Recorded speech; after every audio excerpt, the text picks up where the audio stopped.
13واں سورہ سورہ نوح، اور اس سورہ مبارکہ کو پڑھتے ہوئے ہم کل تمہیدی مراحل سے گزرے اور آج کل ہم نے اس کی شروع کی 4 آیتوں پہ غور کیا. اس پر میں نے آپ کے سامنے طالب علمانہ گفتگو پیش کی. آج ہم اس میں مزید آگے بڑھیں گے اور اگلی 8 آیتیں انشاءاللہ آپ کے سامنے عرض کروں گا. کل انشاءاللہ 8 اور آیتیں اور اس کے بعد 4 آیتیں، جیسا میں نے کہا کہ یہ 28 آیتیں ہیں. سورہ نوح کو ہر عمر کا انسان کوشش کرے کہ اس کو اپنی زندگی میں زیادہ سے زیادہ تلاوت فرمائیں اور زیادہ سے زیادہ اس کو اپنی زندگی میں رائج کرنے کی کوشش کریں. امام زین العابدین سید محمد جب بھی قرآن میں مجید کی تلاوت کرتے تو اس سے پہلے ایک دعا پڑھتے، اور وہ دعا تھوڑی سی طویل ہے، موقع نہیں ہے کہ اس وقت میں آپ کے سامنے عرض کروں، لیکن اس دعا کے محاصل 2 ہیں. پہلی چیز، قرآن پڑھنے سے پہلے فرماتے تھے کہ اے اللہ، میں یہ کتاب اس یقین کے ساتھ پڑھ رہا ہوں کہ یہ تیری طرف سے نازل ہوئی قلب محمد مصطفیٰ احمد مصطفیٰ صلی اللہ علیہ وسلم. محمد. اور دوسرا، میں تجھ سے یہ مانگتا ہوں کہ یہ نہ ہو کہ میں صرف اس کو پڑھ کے گزر جاؤں اور اس پر غور نہ کروں اور اس سے ہدایت حاصل نہ کروں. تو یہ دعا موجود ہے، میرے خیال مسجد کے اندر بھی ہوگی، کمپیوٹر انٹرنیٹ پہ بھی آپ کو مل جائے گی. جب بھی آپ قرآن کی تلاوت فرمائیں، اور معصوم کا حکم ہے کہ کوشش کریں کہ روزانہ قرآن مجید کی 10 آیتیں صبح اور 10 آیتیں شام کو سمجھ کر ان کی تلاوت کی جائے. تو ہم اپنی گفتگو کو وہیں سے اس کا سلسلہ جوڑیں گے اور مسلسل کریں گے جہاں ہم نے کل چھوڑا تھا. لیکن میں نے ہمیشہ کہا کہ مجھے ایک مسئلہ یہ ہوتا ہے کبھی کبھی کہ لوگ بلا وجہ تھکے ہوئے لگتے ہیں. علی کا ذکر تھک کے نہیں سنا جاتا.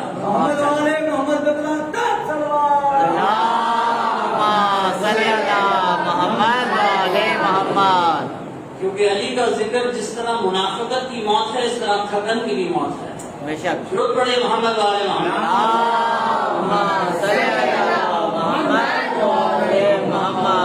ہم نے نوح کو ان کی قوم کی طرف بھیجا اس سے پہلے کہ ان پر درد دینے والا عذاب نازل ہو، وہ اپنی قوم کو ڈرا دے. پہلی آیت میں ڈر کا ذکر. وہ اپنی قوم کے پاس گئے اور کہا بھائیوں، میں کھلا ڈرانے والا ہوں اور تمہیں ڈرانے کے لیے آیا ہوں، اور تمہیں یہ بتانا چاہتا ہوں کہ 3 کام کرو. اللہ کی عبادت کرو، اس سے ڈرو اور میرا کہا مانو. وہ تمہیں ایک وقت مقرر تک مہلت دے گا، اور یاد رکھو جب اللہ کا مقرر کیا ہوا وقت آ جاتا ہے تو پھر تاخیر نہیں کی جاتی.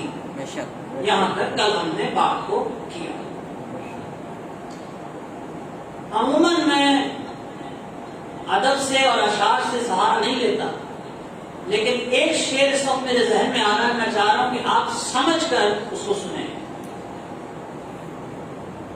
شاعر کہتے ہیں، یہ جو ڈر اور خوف کی بات اس کو ذہن میں رکھتے ہوئے اگر آپ اس کو سنیں تو لطف زیادہ آئے گا. شاعر کہتے ہیں، ظفر آدمی اس کو نہ جانیے.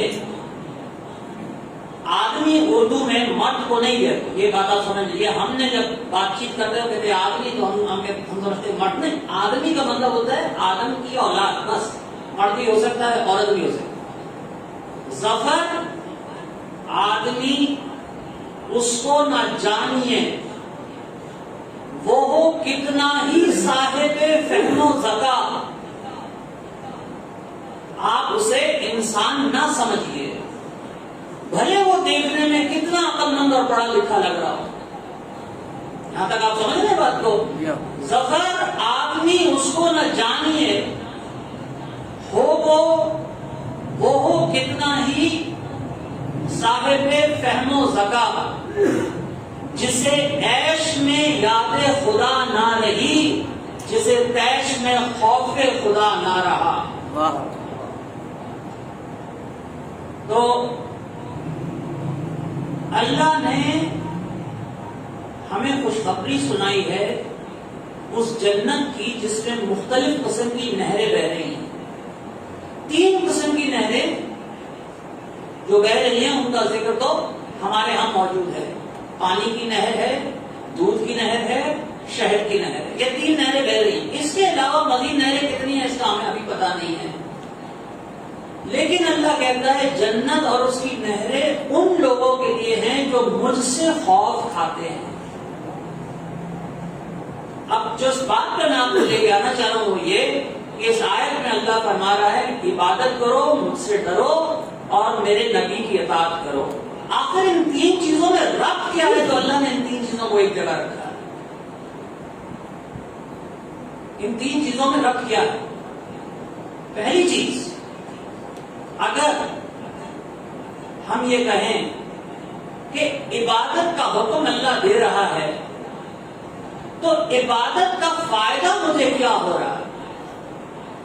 عبادت کا، دیکھیں عبادت ہر مذہب کے اندر ہے اور ہمارے ہاں مختلف قسم کی عبادتیں.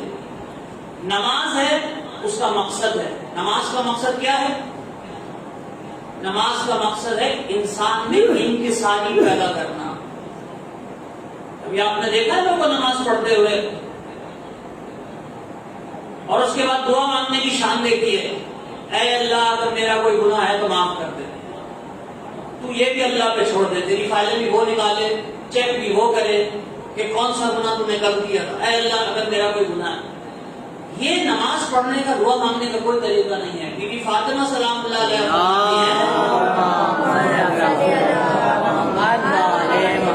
تم نے ہم سے نماز لی تاکہ تمہارے اندر انکساری پیدا ہو.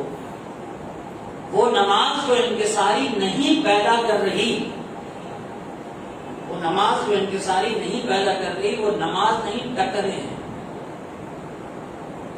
اور ظاہر ہے وہ نماز جو مولا متقیان کی محبت کے بغیر پڑھی جائے گی وہ کبھی بھی اپنا مقصد حاصل نہیں کر سکتی. تو عبادت کا کوئی مقصد ہے. نماز کا مقصد ہے انکساری، روزے کا مقصد ہے تقویٰ، حج کا مقصد ہے صبر. لیکن ساری عبادتوں کو کر لیا جائے تو ان کا کیا مقصد بنتا ہے؟ تو یہ ہم قرآن سے ہی پوچھتے ہیں کہ یہ ساری عبادتیں تو واجب کی گئی، ان کے پیچھے فلسفہ کیا ہے، ان کے پیچھے مقصد کیا ہے؟ تو قرآن نے کہا سورہ ہجر میں کہ اتنی عبادت کرو اپنے رب کی، اتنی عبادت کرو اپنے رب کی کہ یہاں تک کہ تمہیں یقین آ جائے. یعنی عبادت کا مقصد انسان کے اندر قوت یقین پیدا کرنا. جب انسان اس کی عبادت کرے گا اور معرفت کے ساتھ کرے گا تو پھر یقین دوسرے انسان پہ نہیں ہوگا، یقین اس پہ ہوگا. اب میں نے عبادت کی، کتنی کی؟ قرآن نے پیمانہ مقرر کر دیا کہ بھئی آپ عبادت کیجئے تاکہ اتنی کریں، بھلے اگر 2 رکعت کے اندر آپ کا یقین ہو رہا ہے تو ٹھیک ہے، لیکن اگر نہیں ہو رہا تو جتنی یہ پڑھے جائے۔ اب مجھے کیسے پتا چلے کہ میرے اندر یقین بڑھ رہا ہے یا یقین پیدا ہو گیا ہے؟ تو اس کے لیے ہمارے پاس ایک ہی پیمانہ ہے۔ ہمارے پاس یقین کو جاننے کہ میرے اندر عبادت میں کر رہا ہوں، کسی مقصد سے کر رہا تھا، وہ مقصد یہ تھا کہ انسان پہ میرا یقین نہ ہو، دولت پہ میرا یقین نہ ہو، شہرت پہ میرا یقین نہ ہو، میرا یقین اس ذات پر ہو جس کی طرف سے میں آیا ہوں اور جدھر مجھے واپس جانا ہے۔ لیکن وہ یقین میرے اندر پیدا ہو رہا ہے یا نہیں ہو رہا، یہ مجھے کس طرح پتا چلے گا؟ معصوم فرماتے ہیں کہ وہ انسان جس میں خوف خدا بڑھتا جائے، جو اللہ سے ڈرتا، جس میں اللہ کا ڈر بڑھتا چلا جائے، وہ انسان یقین کی منزل میں آگے بڑھتا چلا جائے۔ درود پڑھی محمد والے محمد، اللہم صلی علی محمد والے محمد۔ جناب امیر علی ابن ابی طالب فرماتے ہیں،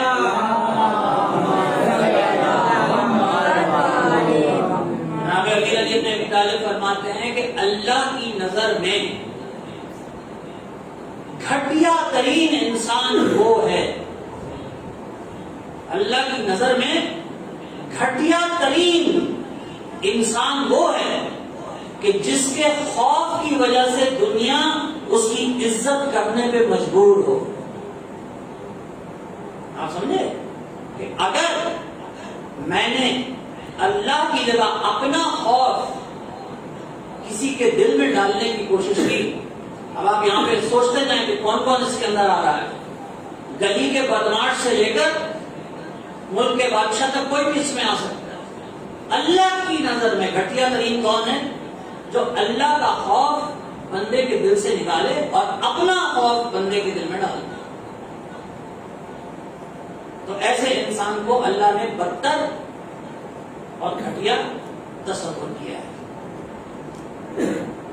جب خوف خدا انسان کے اندر ہے، میں جان رہا ہوں کہ بات تھوڑی سی سطح علم سے اوپر جا رہی ہے، لیکن ابھی آپ سمجھ جائیں گے ساری باتوں کو کہ یہ میں کبھی کیوں بات رہا ہوں۔ جب عبادت ہے، خوف خدا ہے، تو خوف خدا کیوں پیدا ہوتا ہے؟ خوف خدا کی وجہ کیا ہے؟ صرف عبادت نہیں ہے خوف خدا کی وجہ، عبادت تو ہے، لیکن اگر عبادت کے ساتھ ساتھ انسان کا علم بھی ترقی کر رہا ہے تو خوف خدا بڑھتا جائے گا۔ میں اکیلا عبادت کرتا رہا ہوں تو میری عبادت تو ہو رہی ہے، لیکن اگر میں جا کے زمانے کی حجت سے علم نہ حاصل کروں تو وہ عبادت مجھے یقین کے بڑی منزل پر لے کے نہیں جائے گی۔ اسی لیے اللہ نے کہا حضرت نوح سے کہ اپنی قوم سے کہو کہ وہ میری عبادت کرے، مجھ سے ڈرے، مگر تم سے اپنے مسئلے پوچھتے رہیں تاکہ ان کا علم اور ان کی معرفت بھی بڑھتی رہے۔ اس لیے آپ کو کوشش یہ کرتی ہے کہ صرف عبادت نہ کریں، معصوم کے اقوال سے اپنی زندگیوں کو روشن کرتے رہیں تاکہ معرفت میں اضافہ ہوتا رہے۔ آپ پھر ایک دفعہ آ جائیے، عبادت، علم، اچھا خوف جب انسان کے دل سے ختم ہو جاتا ہے، جب انسان کے دل سے انسان کا خوف ختم ہو گیا، صرف اللہ کا خوف ہے، تو ایسے انسان کو کہتے ہیں شجاع، اس کے اندر شجاعت پیدا ہو جاتی ہے۔ اب بات سمجھے؟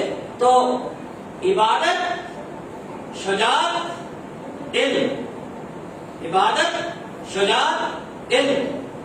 امیر المومنین علی ابن ابی طالب کے جتنے بھی فضائل کو آپ لے لیں، وہ انہی 3 قسم کے فضائل ہیں، یا عبادت کے فضائل ہیں، یعنی عبادت امیر المومنین کی ایسی کہ ضربت کھا کے کہہ رہے ہیں کہ اے اللہ قیامت قیامت کے دن جب انبیاء مرسلین تشریف لے آئیں تو تو گواہ ہے نا، علی نے کبھی تیری عبادت میں کمی نہیں کی، علی نے کبھی تیری عبادت میں کمی نہیں کی۔ معصوم کا علم امام حسن مصطفیٰ علیہ السلام سے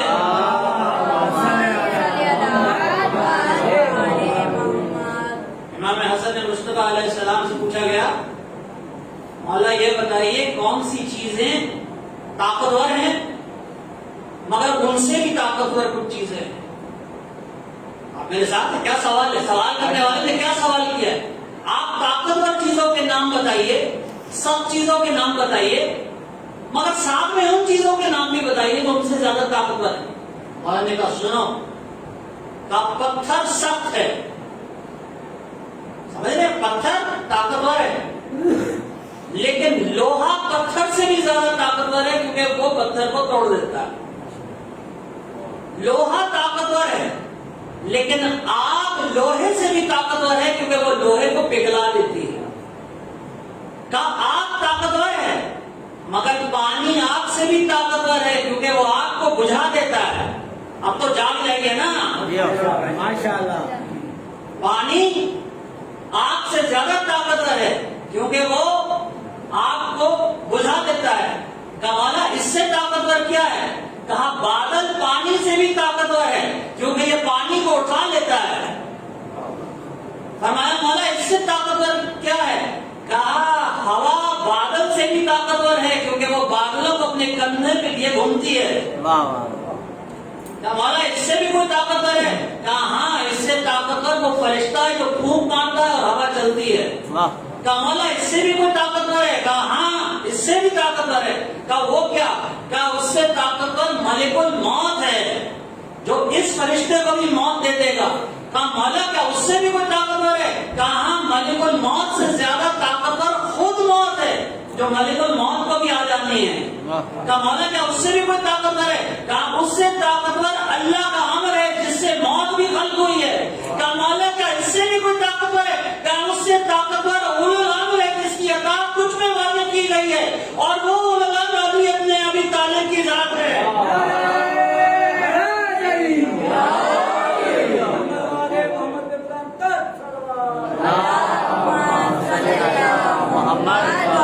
فرماتے ہیں تین چیزوں میں ہم 14 ایک سے ہیں، ہم 14 دیکھنے میں مختلف ہیں مگر تین چیزوں میں ہم ایک سے ہیں۔ کہ مولا وہ کیا؟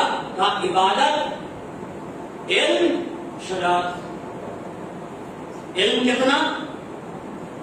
مصر سے ایک بندہ چلتا ہوا آیا، مصر سے ایک بندہ اس دور میں مدینے آیا، اور مدینے آ کے کتنے مہینے کا سفر کر کے آیا، کتنے دن، کتنا جنگلوں میں خار ہو گیا، اتنا تو مجھے نہیں معلوم، لیکن بھارت جب وہ مدینے پہنچا تو اس کا موڈ بڑا خراب، گرمی تیز تھی، کیا کرے، موڈ بڑا خراب اس کا۔ مدینے آ کے کہتے جعفر صادق کون ہے؟ انہوں نے کہا جی جعفر صادق آل رسول، درود پڑھے نا محمد والے آل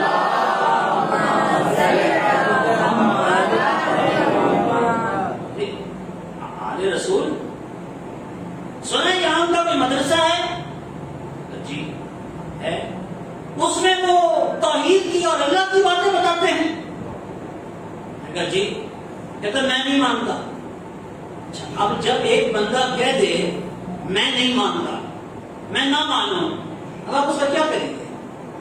آپ کوئی بھی دلیل اس کے سامنے رکھ دیں گے اور اگر وہ کہتے میں نہیں مانتا، اب یہ ضد انسان میں کبھی کبھی کیا پیدا رہتی ہے؟ ضد۔ اس نے کہا جی میں نہیں مانتا، ہم نے کہا جی ہم سے کیوں لڑ رہے ہو؟ جا جا کے ایماندار میرے ساتھی سے بات کرو، ہم سے کس بات پہ لڑ رہے ہو؟ ہم تو مانتے ہیں۔ انہوں نے کہا ٹھیک ہے۔ ڈھونڈتا ڈھانڈتا امام کے گھر پہنچا، وہاں پہنچا اور پسینہ آیا ہوا تھا اور موڈ خراب تھا، دروازہ کھٹکھٹایا، امام کا شاگرد نکلا، کہا جعفر صادق سے ملنا ہے۔ لے گئے ان کو اندر لے گئے، کہا کہ مولا وہ ایک بندہ آیا بڑی دور کا مسافر ہے اور ذرا تہذیب کم ہے، غصے میں ہے، آپ سے ملنے کو کہہ رہا ہے۔ کبھی آپ ہی کہتے ہیں کہ اللہ ایک ہے؟ کہا بے شک. کہا میں نہیں مانتا. انہوں نے کہا کیوں نہیں مانتے؟ کہا میں اس لیے نہیں مانتا کیونکہ میں نے اپنی زندگی میں کبھی اس چیز کو مانا ہی نہیں جسے اپنی آنکھوں سے نہ دیکھا ہو. میں اسے مانتا ہی نہیں جسے اپنی آنکھوں سے نہ دیکھا ہو. تو مولا نے کہا تو بہت تھکا ہوا لگ رہا ہے, کھانا کھائے گا؟ ہاں بھوک تو لگی ہے. ایک کام کر, کھانا کھا, پانی پی, ٹھنڈا ہو جا, رات کو سو جا, صبح آنا اطمینان سے. اب عرب کی صبح آپ کو پتہ ہے نا, وہ صبح کہتے ہیں صبح کی دوپہر کی طرح کی, سورج چمک رہا ہو تو صبح آنا اطمینان سے. اس کو اور کیا چاہیے؟ کھانا مل گیا, پانی مل گیا, سو گیا. صبح اٹھا, آیا, تھوڑا سا موڈ بہتر تھا اس کا. اب جب امام نے دیکھا اس کا موڈ بہتر ہے, کہا بھائی کیا ہوا, کیا پوچھنے آیا تھا؟ کہنے لگا میں نہیں مانتا اس کو. کیوں نہیں مانتا؟ کہ اس لیے نہیں مانتا کہ میں نے کبھی اس چیز کو نہیں مانا جس کو اپنی آنکھوں سے نہ دیکھا. اگر آج آپ مجھے اللہ دکھا دیں تو میں یہ ابھی مان لوں گا. امام نے کہا یہ تو کوئی مسئلہ ہی نہیں ہے. امام نے کہا یہ تو کوئی مسئلہ ہی نہیں ہے, ذرا آنکھ اٹھا کے اوپر دیکھ. اس نے آنکھ اٹھائی, اوپر دیکھا, اوپر سورج چمک رہا تھا. سورج چمک رہا تھا. چمکتے ہوئے سورج پہ جیسی اس کی آنکھیں پڑی, اس کی آنکھوں کے آگے کالک آئی, آنکھوں کے آگے اندھیرا آیا. اس نے اپنی آنکھوں پہ ہاتھ رکھا اور ہاتھ رکھ کے کہا یہ آپ نے کیا کیا, یہ آپ نے کیا کیا, میری آنکھ سورج کی طرف کر دی. امام نے مسکرا کے کہا جو آنکھ مخلوق کو نہ دیکھ سکے وہ خالق کو خاک دیکھے گی.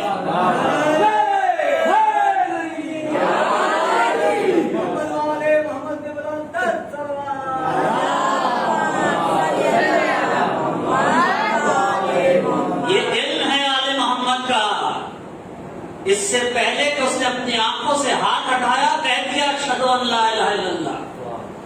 وہ آنکھ جو مخلوق کو نہ دیکھ سکے وہ خالق کو خاک دیکھے گی. شجاعت, ان کی شجاعت کا کیا کہنا, جس کے بارے میں جبریل کہتا ہوا ہے شاہ مرداں, شیر یزداں, قوت پروردگار, لا فتح الا علی, لا سیف الا ذو الجبار. درود پڑھیں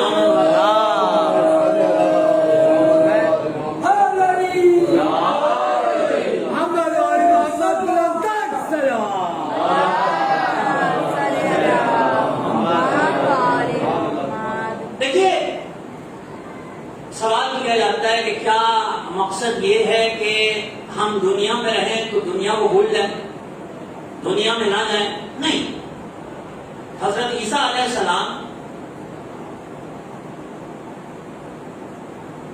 کھیت میں کام کر رہے.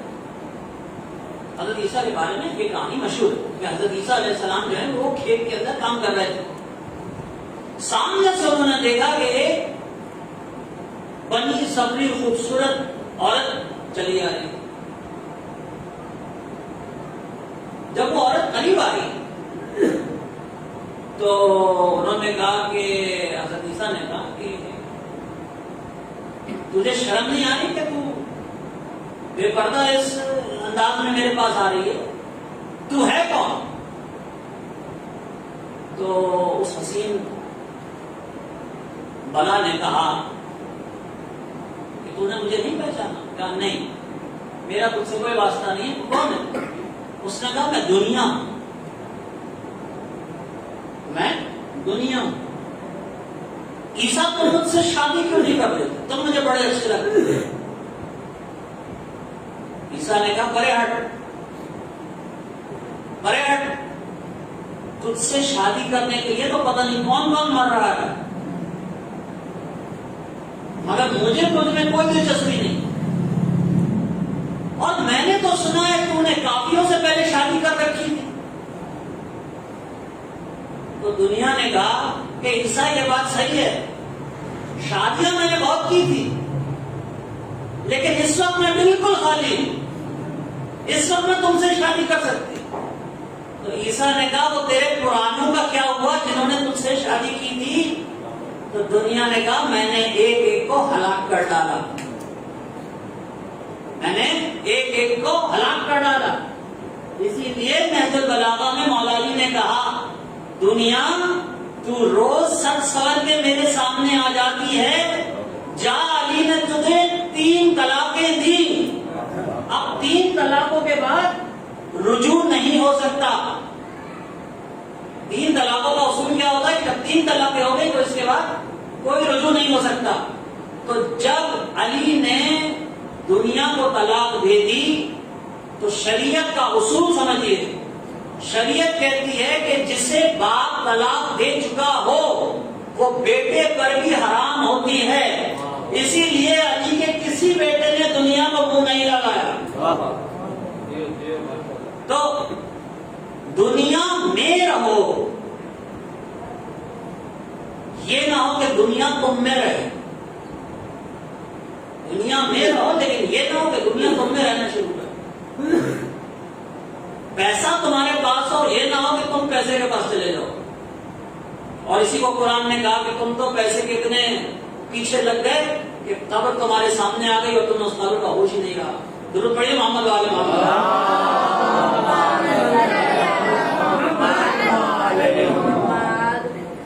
تو اب ہم گفتگو کو یہاں سے آگے بڑھا رہے ہیں کہ اب حضرت نے کہا کہ اے اللہ میں ان کو کھلم کھلا بلاتا رہا، میں ان کو اعلانیہ بلاتا رہا، میں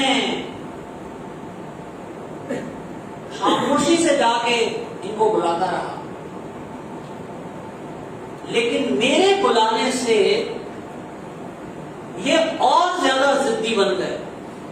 جتنا میں نے ان کو بلایا یہ اور زیادہ ضدی بن گئے۔ انہوں نے اپنے کانوں میں انگلیاں ڈال دی اور کمبل اوڑھ کے لیٹ گئے۔ یہ الفاظ کہ یہ چادریں منہ پہ لے کے، کمبل منہ پہ لے کے لیٹ گئے، اور انہوں نے میری جو میں ان کو کہنا چاہ رہا تھا انہوں نے میری بات نہیں سنی۔ جب میں نے انہیں بلایا کہ تو انہیں معاف کر دے، جب میں نے انہیں بلایا کہ تو انہیں معاف کر دے، تو انہوں نے اپنے کانوں میں انگلیاں ڈال دی۔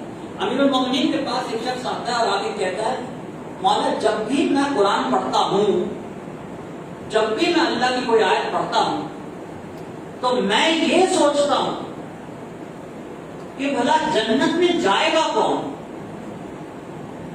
ٹھیک ہے نا، اس میں اتنی سخت باتیں ہیں، اتنی سختی ہے، اللہ نے ہم سے اتنی چیزیں مانگی ہیں، نماز ہے، روزہ ہے، تقویٰ ہے، تو میں تو یہ سوچتا ہوں کہ جنت میں جائے گا کون؟ ہم میں سے کوئی بھی جنت، اکثر آپ نے یہ جملہ سنا ہوگا، لوگ کہتے ہیں بھائی اتنا مشکل ہے اسلام، اتنا کون جائے گا جنت؟ تو کوئی اعتراض نیا نہیں، سارے پرانے۔ تو آگے کہتا ہے کہ میں یہ سوچتا ہوں کہ آخر جنت میں جائے گا کون؟ تو امیر المومنین اس سے کہتے ہیں کہ جب میں قرآن کو پڑھتا ہوں تو میں یہ سوچتا ہوں کہ جس کا پروردگار اتنا رحیم ہو اس کے ہوتے جہنم میں جائے گا کون؟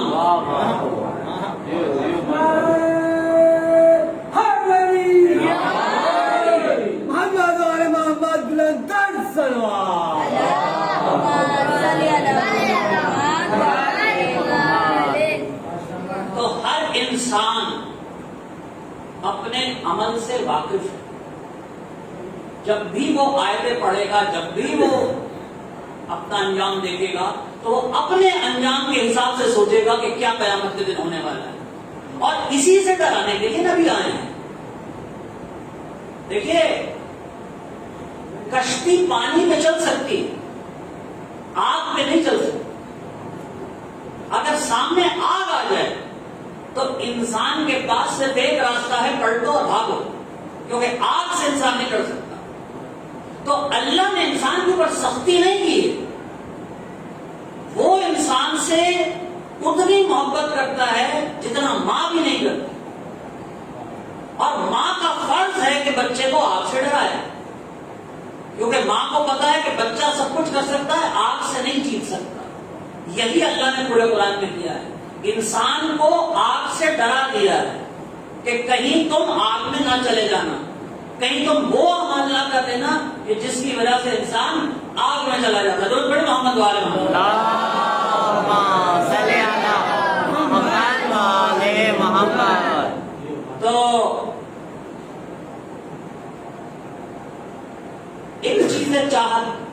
اگر آپ میرے ساتھ رہیں. ایک چیز ہے چاہت. اور صاحب چاہت کی چار قسمیں. جب آپ کسی چیز کو چاہتے ہیں تو چار طریقوں سے آپ اسے چاہ سکتے ہیں. پہلی چیز، جیسے آپ کو پیاس لگتی ہے، جیسے آپ کو لگی پیاس، تو جب انسان کو پیاس لگتی ہے تو اس کو پانی کی چاہ محسوس ہوتی ہے. یہ بھی چاہت کی ایک قسم. لیکن اس قسم کی چاہت میں ہوتا کیا ہے کہ جیسے ہی آپ نے فوراً آپ کو پیاس لگی، فوراً آپ نے پانی پی، جیسے ہی پانی پیا آپ کی پیاس ختم ہو. تو یہ وہ چاہت ہے جو آتی بھی جلدی ہے، جاتی بھی جلدی ہے. جلدی پیاس لگی لیکن جلدی پیاس چلی گئی. یہ چاہت کی پہلی قسم. چاہت کی دوسری قسم کیا ہے؟ آئے دیر سے جائے جلدی. بھائی میں پیسے جمع کر رہا ہوں ملتان جانے کے لیے، ریل کا ٹکٹ خرید رہے ہیں لیکن میں پیسے جمع کر رہا ہوں ابھی. ٹھیک ہے جی، 6 مہینے میں جا کے پیسے جمع ہوئے اور 1 دن میں ملتان کا سفر ہو گیا.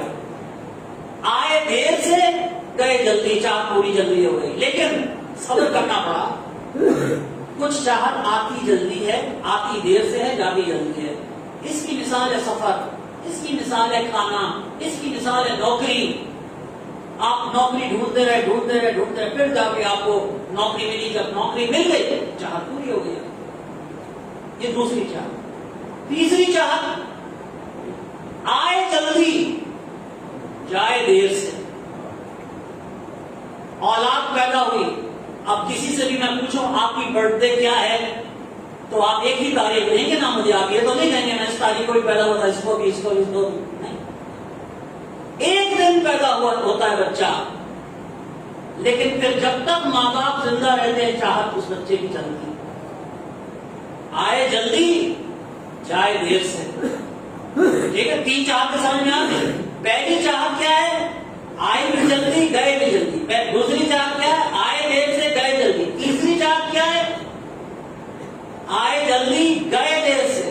ایک چوتھی چاہت بھی ہوتی ہے، یہ آتی بھی نسلوں میں ہے اور جاتی بھی نسلوں میں ہے. اس چاہت کو کہتے ہیں مودت. جو لوگ قرآن کی زبان سے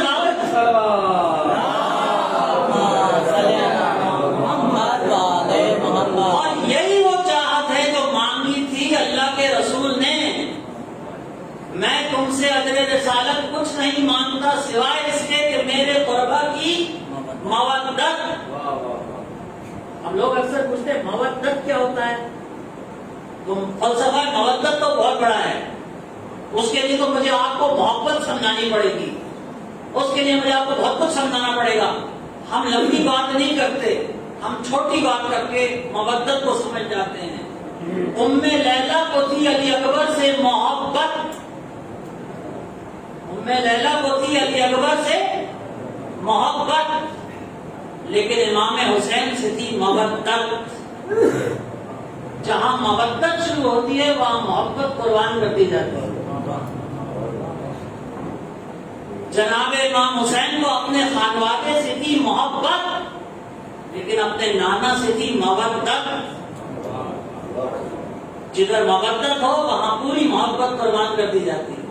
تو جو آئے بھی نسلوں میں جائے بھی نسلوں میں اسے کہتے ہیں مودت. بالکل اسی طرح چاہت کی 4 قسمیں سمجھ میں آ گئی. بالکل اسی طرح نفرت کی بھی 4 قسمیں. پہلی نفرت یا پہلی دشمنی یا پہلی عداوت اسے کہتے ہیں غصہ. کیا کہتے ہیں اسے؟ غصہ. غصہ آتا بھی جلدی ہے، بولے غصہ آتا بھی جلدی ہے، جاتا بھی جلدی ہے. اسی لیے امیر المومنین نے کہا غصے کی ابتدا جہالت ہے اور اس کا انجام شرمندگی ہے. غصے کی ابتدا جہالت ہے، اور معصومین کی دنیا میں جہالت کا تعلق پڑھنے لکھنے سے نہیں. جہالت اس کیفیت کو کہتے ہیں جس میں خوف خدا غائب ہو جائے. جب انسان کو غصہ آتا ہے، جتنی دیر وہ غصے میں کوئی بھی غلطی کر سکتا ہے، کیونکہ اس وقت خوف خدا بہت کم ہو جاتا ہے. تو امام فرماتے ہیں کہ غصے کی ابتدا جہالت ہے اور اس کی انتہا شرمندگی ہے. تو پہلی جو عداوت کی شکل ہے وہ کیا ہے؟ پہلی جو عداوت کی شکل ہے وہ کیا ہے؟ غصہ. یہ آتا بھی جلدی ہے، جاتا بھی جلدی ہے. عداوت کی دوسری شکل کیا ہے؟ عداوت کی دوسری شکل کیا ہے؟ فساد. فساد آتا دیر سے ہے، جاتا جلدی ہے. جتنے بھی پولیس میں لوگ ہیں سب جانتے ہیں ایک دن کے فساد کے لیے سال بھر تیاری ہوتی ہے. فساد جو ہوتا ہے، جب وہ فساد برپا انسان کو کرنا ہوتا ہے وہ ایک دن کا، لیکن اس کی تیاری بڑی لمبی چل رہی ہوتی ہے. تو فساد آتا دیر سے ہے، جاتا جلدی ہے. عداوت کی تیسری شکل ہے کینہ. یہ آتا جلدی ہے، جاتا دیر سے ہے. میں نے ان کو کوئی بات کہہ دی اور کہہ کے بھول گیا اس وقت، اب یہ دل میں رکھ کے بیٹھے ہوئے ہیں. شتر کینہ، وہ جو اونٹ زیادہ کھانے سے کینہ پیدا ہو جاتا ہے، یہ دل میں رکھ کے بیٹھے ہوئے. میں بھول گیا کہتے، لیکن یہ دل میں رکھ کے بیٹھے ہوئے ہیں اب کسی دن یہ مجھ سے بدلہ ضرور نکالیں گے. آتا جلدی ہے، جاتا دیر سے ہے. اور عداوت کی چوتھی شکل ہوتی ہے بغض. یہ آتا بھی نسلوں میں ہے، جاتا بھی نسلوں میں ہے. یہ آتا بھی نسلوں میں ہے، جاتا بھی نسلوں میں. اس لیے جہاں بغض علی کی بات آئی، اللہ کے رسول نے فوراً نسلوں کی بات شروع کر دی. کہا علی تجھ سے محبت وہی کرے گا، تجھ سے محبت وہی کرے گا جس کی ولادت پاک ہوگی. تجھ سے نفرت وہ کرے گا جس کی ولادت ناپاک ہوگی.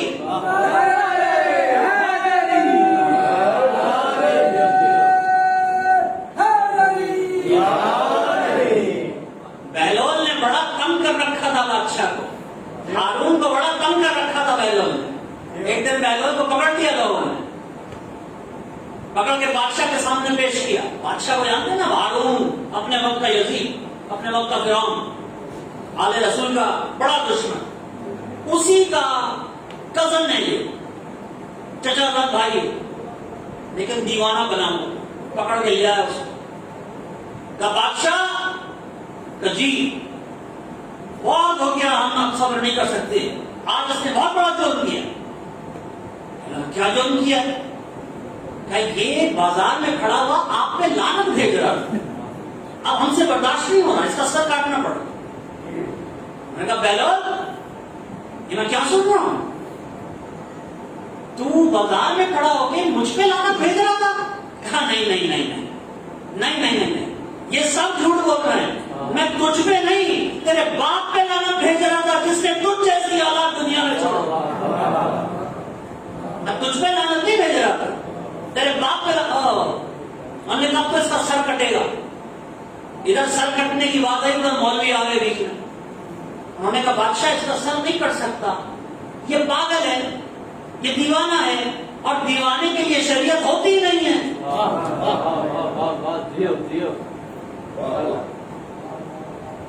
دیوانے کے لیے شریعت ہوتی نہیں ہے. مجھ سے لوگ ایک صاحب نے کہا آپ سڑک پہ کھڑے ہو کے سینہ پیٹتے ہیں، یہ تو دیوانگی ہے، آپ جہنم میں جائیں گے. میں نے کہا دیوانہ بھی کہہ رہا ہے اور اس کے بعد کہہ رہے ہو جہنم میں بھی جائیں گے.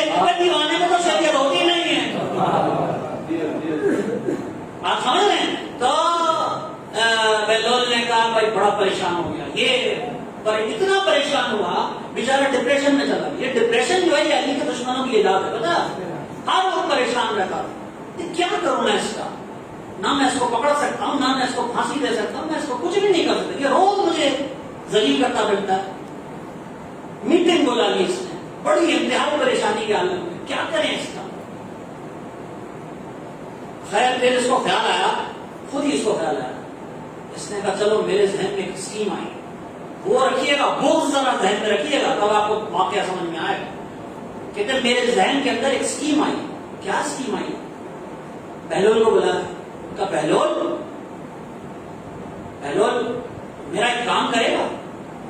آپ میرے ساتھ ہیں؟ سب لوگ آخری بندے تک ماشاء اللہ۔ بہلول میرا ایک کام کرے گا؟ جی بادشاہ بتاؤ کیا کام کرنا ہے؟ تمہارے لیے تو میری جان کے علاوہ سب کچھ حاضر ہے۔ میں نے کہا بہلول، اللہ کے رسول نے کہا ہے کہ ایک وہ ہوتا ہے جس کی ولادت حلال ہوتی ہے اور ایک وہ ہوتا ہے جس کی ولادت پاک نہیں ہوتی۔ تو ایک کام کر، مجھے 50 ایسے آدمی لا دے جن کی ولادت پاک نہ ہو۔ اب اس نے اپنی طرف سے بڑی زبردست اسکیم بنائی۔ بہلول سن کے بڑا خوش، اس نے کہا بادشاہ تو مجھ سے ایسے کام کہا کرے تو میری اور تیری دوستی رہے، تو مجھ سے ایسے کام کہا کرے تو میری تیری دوستی رہے۔ میں کہا ہاں جا کے لے جا۔ اب جب وہ چلا گیا نا، بادشاہ نے اپنے وزیر سے پوچھا کہا یہ کتنے عرصے تک نہیں آئے گا؟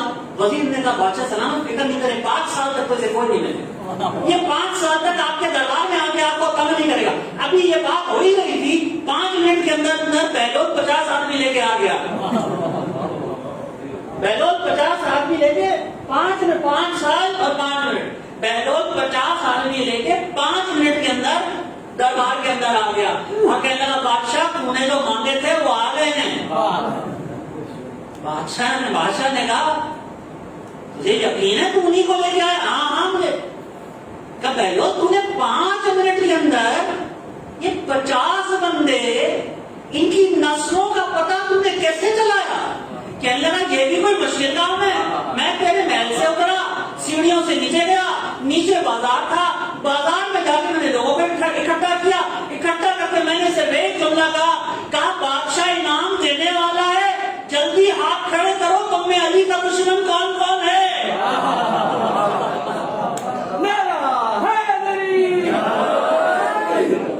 جلدی ہاتھ کھڑے کرو، تم میں علی کا دشمن کون کون ہے؟ تو دوستو میرے عزیزوں، یہ ہے بغض علی، بغض فاطمہ، بغض حسن، بغض حسین۔ کھا گیا یہ فاطمہ زہرا کے گھر کو، کھا گیا یہ بغض فاطمہ زہرا کے گھر کو۔ عصر عاشور عجیب ٹائم ہے، عجیب وقت ہے عصر عاشور۔ عمر سعد اپنے خیمے میں بیٹھا ہوا ہے، عمر سعد اپنے خیمے میں بیٹھا ہوا ہے اور کچھ فوجی، کچھ سپاہی اس کے آگے اس کے سامنے کھڑے ہوتے ہیں،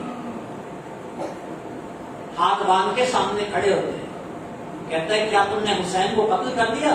میں نے کہا ہاں ہم نے حسین کو قتل کر دیا۔ اس نے پوچھا کیا تم نے خیموں کو جلا دیا؟ میں نے کہا ہاں ہم نے خیموں کو جلا دیا۔ کیا تم نے ناموس رسالت کو اسیر کر لیا؟ میں نے کہا ہاں ہم نے اسیر کر لیا۔ تو کہنے کہ پھر میرے پاس کیوں آئے ہو؟ کہا ہمارے ساتھ ہم نے اتنا ظلم کر لیا لیکن ہمارا دل ابھی بھی نہیں بھرا ہے، قوم عرب میں جس کو ذلیل کیا جاتا ہے اس کی لاش پہ گھوڑے دوڑائے جاتے ہیں، اب تو ہمیں اجازت دے کہ ہم لاش حسین پہ گھوڑے دوڑائیں، اب تو ہمیں اجازت دے کہ ہم لاش حسین پہ گھوڑے دوڑائیں۔ اور میں ذمہ داری کے ساتھ جملہ عرض کر رہا ہوں کہ جنگ میں استعمال کیے ہوئے گھوڑے نہیں دوڑائے گئے، 10 نئے گھوڑے منگوائے گئے، 10 تازہ دم گھوڑے منگوائے گئے۔ اور یہ لکھا ہے مورخین نے کہ ایک ایک گھوڑے کے پیر کا وزن 35 کلو تھا۔ لاش حسین پہلے ہی ٹکڑوں میں تھی، کیونکہ جس لاش پہ 900 تیر لگے ہوئے ہو وہ دیکھنے میں ایک جگہ ہوتی ہے مگر اس کے ٹکڑے ہو چکے ہوتے ہیں۔ لاش کو سامنے رکھا گیا، گھوڑوں کو ایک ایک کر کے لاش پہ سے دوڑایا جا رہا تھا۔ دوڑانے والوں کا بیان ہے کہ ہم لاش پہ سے گھوڑے دوڑاتے جاتے تھے اور ہڈیوں کے ٹوٹنے کی آواز ہمارے کان پہ ٹکراتی جاتی تھی۔ یہ لاش کے ٹکڑے نہیں کر رہے تھے، ہڈیوں کا سرما بنانے میں تلے ہوئے تھے۔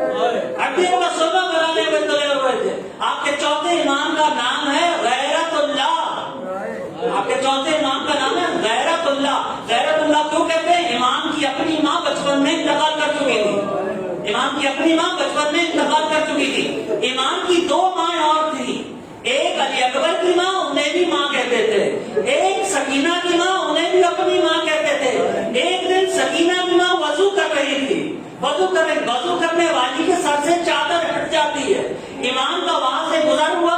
جیسے ہی گزر ہوا امام نظریں دوسری طرف کر کے چلے گئے تو امام حسین نے کہا بیٹے یہ تمہاری ماں ہے، ان سے تمہارا پردہ نہیں ہے، ان سے تمہارا پردہ نہیں ہے. کہا بابا مجھے معلوم ہے، مجھے اچھی طرح معلوم ہے ان سے میرا پردہ نہیں ہے، مگر میں کیا کروں؟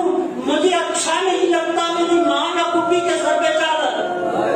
مجھے اچھا نہیں لگتا کہ میری ماں یا پھوپھی کے سر پہ چادر نہ ہو. میرا امام عصر عاشور کو لیٹا ہوا ہے اور خیمے جلائے جا رہے ہیں. بیویاں ایک خیمے سے دوسرے خیمے، دوسرے خیمے سے تیسرے خیمے، تیسرے خیمے سے چوتھے خیمے، یہاں تک کہ جب سارے خیمے ایک ساتھ جلنے لگے تو تمام بیویاں سید سجاد کے خیمے میں آئیں. اور اب جو سید سجاد کے خیمے میں آئیں تو بی بی زینب نے اس سے پہلے جب بھی سید سجاد سے بات کی تو کہا میرے بیٹے، میرے لال، میری جان، میرے جگر کے ٹکڑے، اس طرح سے بات کیا کرتی تھی.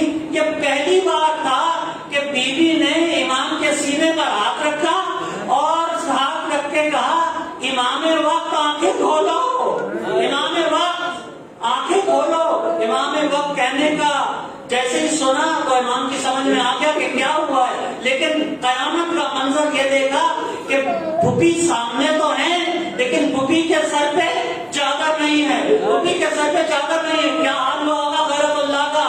کہا سجاد تم بتاؤ سارے خیمے ایک ساتھ چل رہے ہیں، سارے خیمے ایک ساتھ چل رہے ہیں، ہم کیا کریں؟ اپنی جانیں بچائیں یا خیموں پہ جل کے مر جائیں؟ کہا پھوپھی اماں آپ بال اپنے چہرے پہ ڈالیں، جان کا بچانا واجب ہے، بال اپنے چہرے پہ ڈالیں اور خیمے سے باہر نکل جائیں. ساری بیویاں بال چہرے پہ ڈال کے ایک ایک کر کے خیمے سے نکل گئی. ایک چھوٹی بچی کونے میں کھڑی تھی. سجاد نے کہا بہن تم کیوں نہیں جاتی؟ کہا میں کیسے جاؤں؟ ان کے بال لمبے تھے، وہ منہ پہ رکھ کے چلی گئی. میرے بال چھوٹے، میرے پردے کا کیا ہوگا؟ میرے پردے کا کیا ہوگا؟ جناب حبیب ابن مظاہر کی فضیلت کیا ہے؟ کل ان کا ذکر ہم کر چکے ہیں. جناب حبیب ابن مظاہر کا سر مدینے میں نہیں ہے، کربلا میں نہیں ہے. جناب حبیب ابن مظاہر کا سر جنت المعلی مکے کے قبرستان میں ہے. اب جب سب کے سر اور سب کے جسم کربلا میں ہیں تو پھر یہ حبیب ابن مظاہر کا سر مکے کیسے پہنچا؟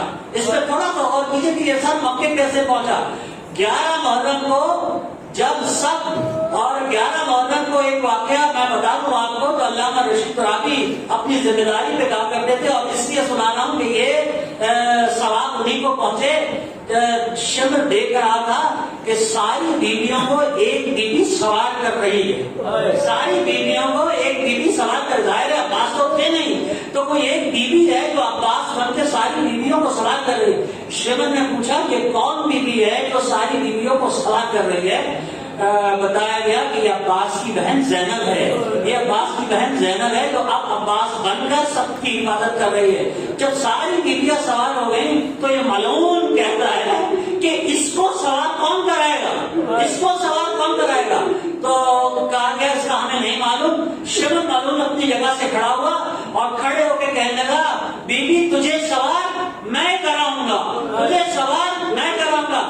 زینب نے کہا تیری یہ مجال تو میری طرف بڑھتا ہے. غصے سے زینب نے جو زمین کو دیکھا تو زمین شمر کو نگلنے لگی، زمین شمر کو نگلنے لگی. اب جب یہ زمین شمر کو نگلنے لگی تو شمر نے بی بی کی طرف منہ کر کے کہا بی بی آپ کو آپ کی ماں فاطمہ کا واسطہ اس سے کہیے مجھے چھوڑ دے.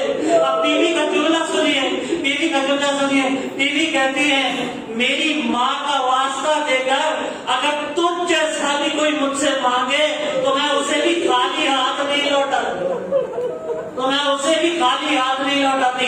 یہ قافلہ سروں کے ساتھ آگے سید سجاد سروں کے ساتھ کوفے کی طرف جب روانہ ہوا تو کہیں پر دیکھا گیا کہ 10 گھوڑ سوار 10 جوان اس قافلے کی طرف بڑھے اور آگے آ کر وہاں اس طرف آئے جہاں سے حبیب ابن مظاہر کا سر گزر رہا تھا.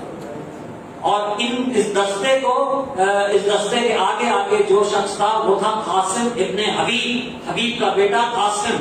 وہ آیا خولی کے پاس اور آ کے اس نے کہا سن، تو نے میرے باپ کو قتل کرنا تھا کر دیا، تو نے میرے باپ کا سر کاٹنا تھا کاٹ دیا، لیکن اب تو ایک کام کر، اس کا سر میرے حوالے کر دے، میں اس کے سر کو دفن کرنا چاہتا ہوں. میں اپنے باپ کے سر کو دفن کرنا چاہتا ہوں، یہ سر میرے حوالے کر دے.